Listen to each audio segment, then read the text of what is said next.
Hello friends, welcome to your own channel DP classes. आप लोगों को अपने इस चैनल डीपी क्लासेस में स्वागत है साथियों। एज यू नो, जैसा कि आप जानते हैं कि हम लोग अभी कॉन्ग्रुएंसी के सारे रूल्स को वन बाय वन एक एक डिस्कस कर रहे हैं डिटेल्स में। नो डाउट शॉर्ट्स आप देख ही चुके हो, बट कुछ फ्रेंड्स को समझ में नहीं आ रहा था तो हम उसको डिटेल में लिया हम लोगों ने, और उस पर एक प्रैक्टिकल एग्जाम्पल भी साथ में लेते चले गए। तो ठीक है, चलिए कंटिन्यू करते हैं। आज हम डिस्कस जो करने जा रहे हैं वो RHS कॉन्ग्रुएंसी, जो कि मोस्ट इंपॉर्टेंट है। आपके 9th में भी आप है, 10th क्लास में भी काम में आएंगे। ठीक है, तो what do you mean by RHS congruency, क्या होती है? RHS, R मीन्स होता है 90, ठीक है, right angle. H means hypotenuse, और S मीन्स कोई भी एक साइड होगी, तो इससे बना आपका RHS। ठीक है ना। अब क्या होता है, ये जो होता है ये हमेशा राइट एंगल ट्राइंगल में लगेगा। कैसे? कोई भी 2 राइट एंगल ट्राइंगल्स होने चाहिए उसके लिए, 2 राइट एंगल ट्राइंगल। जिसे इसका नेम दिया मैंने ABC। दूसरा हो गया आपका DEF।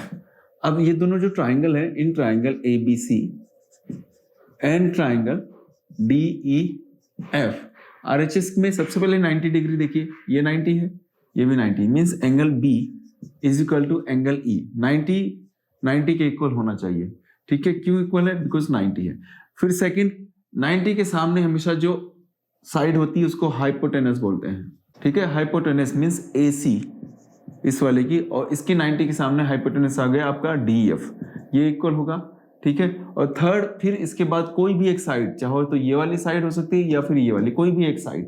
तो जैसे कि BC लिया तो BC इक्वल हो जाएगा आपका EF के। ठीक है, या फिर ये ना हो तो AB इक्वल हो सकता है आपके DE के, दोनों में से कुछ भी हो सकता है। तो उसके अकॉर्डिंग आप देखो तो ये दोनों ट्राइंगल जो होंगे, ट्राइंगल ABC कॉन्ग्रुएंट हो जाएंगे ट्राइंगल DEF। और क्राइटेरिया क्या लगेगा देखना, जैसे R90, H ये रहा H, RH और S कोई भी, जैसे ये इसके इक्वल हुआ या फिर ये वाला इक्वल हुआ, तो S या ये लो या फिर ये लो, दोनों में से कोई भी हो सकता है। तो बाई RHS कॉन्ग्रुएंस या कॉन्ग्रुएंसी से ये दोनों क्या होंगे, आपस में कॉन्ग्रुएंट हो जाएंगे। ठीक है ना। और इस तरीके से ये दोनों ही ट्राइंगल कॉन्ग्रुएंट हो गए, और उसके करस्पॉन्डिंग पार्ट बाय सिम्प्लिसिटी आप इक्वल कर सकते हैं। अब प्रैक्टिकल एग्जांपल मैंने अपना टाइम बचाने के लिए यहाँ राइट डाउन कर रखा है। तो चलिए इस क्वेश्चन को हम सोल्व करते हैं हेल्प ऑफ RHS कॉन्ग्रुएंसी से। क्वेश्चन सामने है आपके, बोल रखा है BE and CF are 2 equal altitude of triangle ABC। ये सामने आपका ट्राइंगल है, ट्राइंगल ABC। ठीक है, हालांकि जब क्वेश्चन आप सोल्व करो तो उसके गिवन पार्ट में ये ट्राइंगल ड्रॉ करना चाहिए। ठीक है, बट यहाँ पे मैंने ड्रॉ कर रखा है तो टाइम नहीं वेस्ट करूंगा। पहला पॉइंट लिखेंगे, इन ट्राइंगल ABC क्या क्या गिवन है। आपको बोला है एल्टीट्यूड है, देखो BE परपेंडिकुलर या एल्टीट्यूड बोलो किस पे, AC के ऊपर, ऑन AC। सेकंड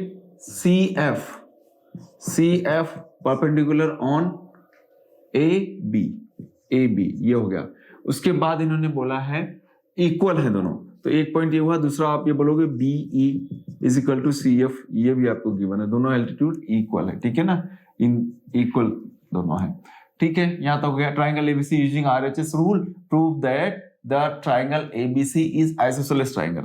आपको प्रूफ करना है, टू प्रूव जो आप ट्राइंगल है, triangle ABC is isosceles triangle. Isosceles triangle means 2 sides equal होनी चाहिए, तो ऐसे ट्राइंगल को हम क्या बोलते हैं, आइसोसेलेस ट्राइंगल बोलते हैं। चलो जी कंटिन्यू करें हम लोग। अब क्वेश्चन की जरूरत नहीं है, इरेज कर दीजिए इसे। साथियों, जो हम ट्राइंगल लेंगे प्रूफ करने के लिए, वो सबसे पहले हम ये लेने वाले हैं। देखो, अगर मैं ऊपर वाला लेता हूँ ABE और ACF, ये 90-90 हो जाएगा, ये साइड इस साइड की इक्वल हो जाएगी। लेकिन तीसरी साइड जो आपकी बात कर रहे हो कि यार हाइपोटेनस, वो नहीं मिलेगी।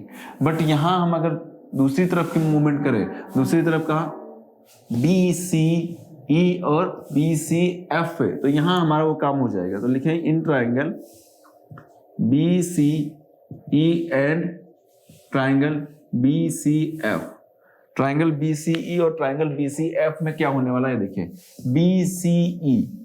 ठीक है, कौन सा? BCE ये वाला, दिस वन BCE।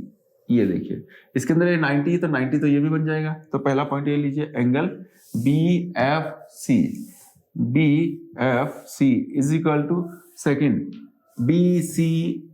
DCE के अंदर BEC, angle B E C equal to 90 degree, ठीक है, राइट एंगल ट्राइंगल, ये क्या है आपको, ये गिवन है, ठीक है ना जी, गिवन पार्ट में आ गया। चलो जी अब आगे बढ़ते हैं, ये 90 हो गया आपका। अब नेक्स्ट लीजिए आप डी सी ई के अंदर चलो, तो B E equal to B C F में चलो तो सी एफ, ये भी आपको क्या है, आपको गिवन है, ठीक है जी, यहां तक तो कोई डाउट नहीं है, ये गिवन है।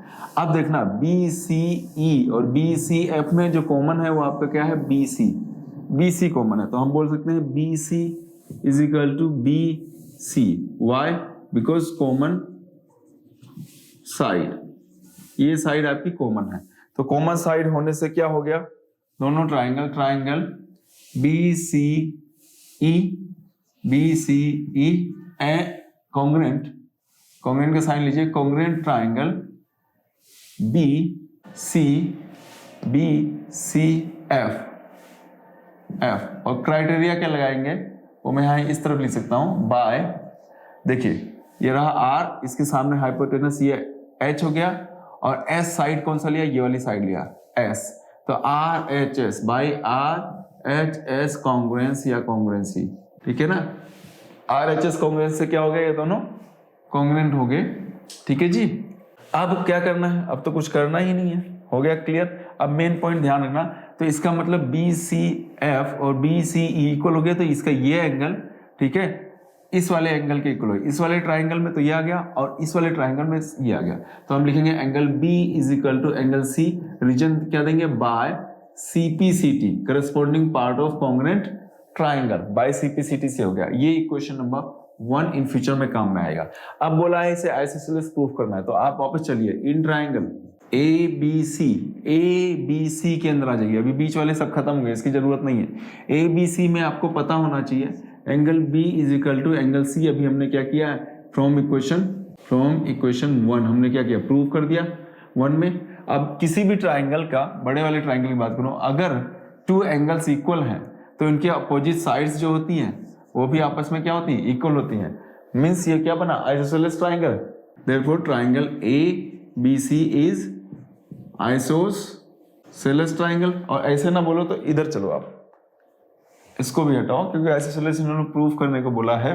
ए बी इसके अपोजिट क्या हो गया, ये, आप ऐसे नहीं समझ में आ रहा है तो चलो मैं इसको इरेज कर देता हूँ, ये हटाओ कहानी, अब तो शायद क्लियर हो जाएगा, ये लीजिए, ठीक है, अब तो क्लियर है, ये दोनों एंगल्स इक्वल हो गए, तो ये अपोजिट साइड ये, अपोजिट साइड ये, तो हम बोलेंगे A B is equal to A C, reason क्या लिखेंगे, equal sides of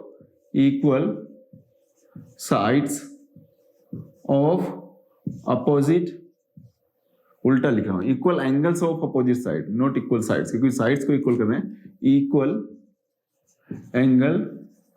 angles of opposite sides also equal, ठीक है, ये रीजन हो गया। हर पॉइंट के पीछे रीजन होता है, रीजन को लिखोगे एग्जामिनर बहुत खुश होगा, आपके full out of full marks देगा, ठीक है, ये हो गया। तो बोल सकते हैं therefore triangle A B C is isosceles triangle, ये आपका प्रूफ हो गया, हेंस प्रूफ। आई होप ये क्लियर हो गया होगा, अच्छे से समझ में आ गया होगा, आरएचएस रूल क्या होता है वो भी क्लियर हो गया होगा, कैसे इंप्लीमेंट करते हैं, कैसे यूज करते हैं वो भी समझ में आ गया होगा। सो फिर भी कहीं कुछ डाउट हो तो कमेंट करके बताओ, और ज्यादा से ज्यादा अपने दोस्तों को शेयर करो जिनको इस तरह के वीडियोस की जरूरत है, कंफ्यूजन है इस तरह के टॉपिक्स में। तो अगले लेक्चर में वापस नए टॉपिक के साथ मिलते हैं, तब तक के लिए bye bye, take care, all the best.